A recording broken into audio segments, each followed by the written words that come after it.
Wala namang napala guys. Ang napala ko guys, naubos ang pera ko guys.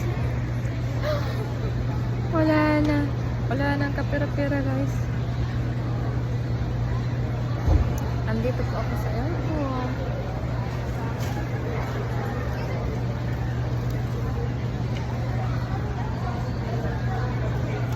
Yeah.